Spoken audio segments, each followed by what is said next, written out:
Original source has a double meaning of maintaining self-care practices for mental and emotional health, as well as giving gratitude to our original source, Mother Earth. In African American folklore, African spiritualities did not disappear in this new world. It thrives when we keep up our oral traditions, dance with our hips, practice herbalism, grow food, perform domestic rituals, and study our history. I hope this installation impacts audiences to be carefree, unapologetic allies in the resistance against oppression. This installation comes from a body of work that I've been doing since about 2017. I was raising money to attend a painting and mixed media residency at the School of Visual Art in New York. And I just kind of make a different kind of expression with the nude female form, which is something that I've always done. And I say always as in like, teenagers, and then it carried up in college where it was a big part of my practice. So I was reading a book on Henry Matisse and Blue New Number 4, and I just got interested in using a precision blade to express, I guess, my icons and my kind of visual language. I always kind of think of every artist should have an inventory of images, that a skill set that they work from that can be really wide and expansive and last a lifetime, and it should be true. And the work that I do is extremely personal, but it's also extremely political. Like, I'd be lying if I'd say that every art piece wasn't important, and maybe it shouldn't be, but it is. They're not really separated as much as I tried at a certain point, and I found it way more difficult.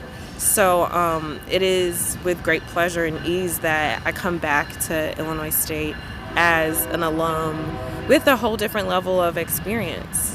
The last time I hung a show in these halls, I wasn't married. I didn't have a few years of motherhood under my belt with a partner and balancing. I transitioned to Chicago, and all of these things, art was by my side, but it changed, and it changes as I change. And today, what you're seeing is footage of me hanging the work up, and I actually did it in process of a way that I usually don't do.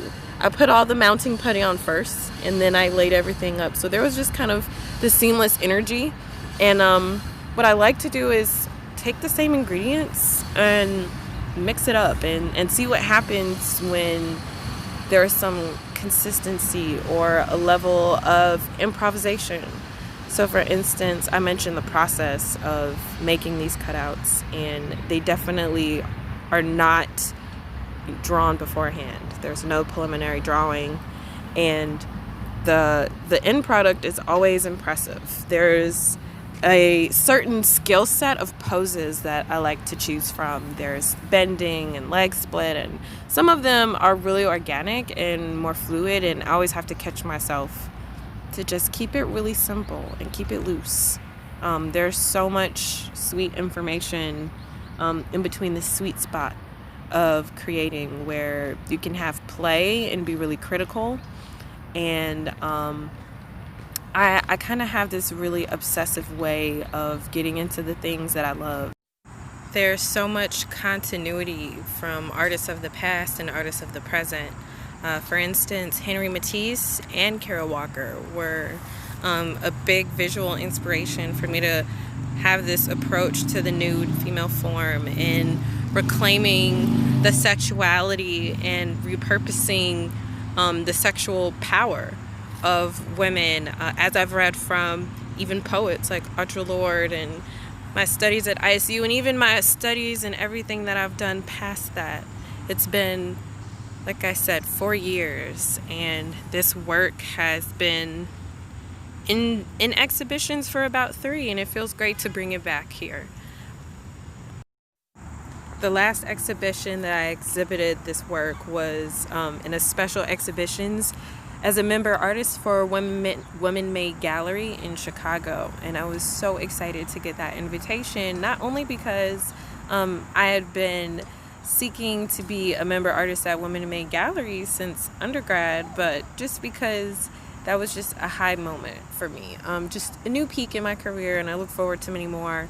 I know that this work is really versatile, and it will grow and it will develop, and the message will evolve and change just as it always has. And that's just always the exciting part, to just have these images and this archive of symbols that I feel very personalized and connected with, that I know will change and the meanings will endure over time.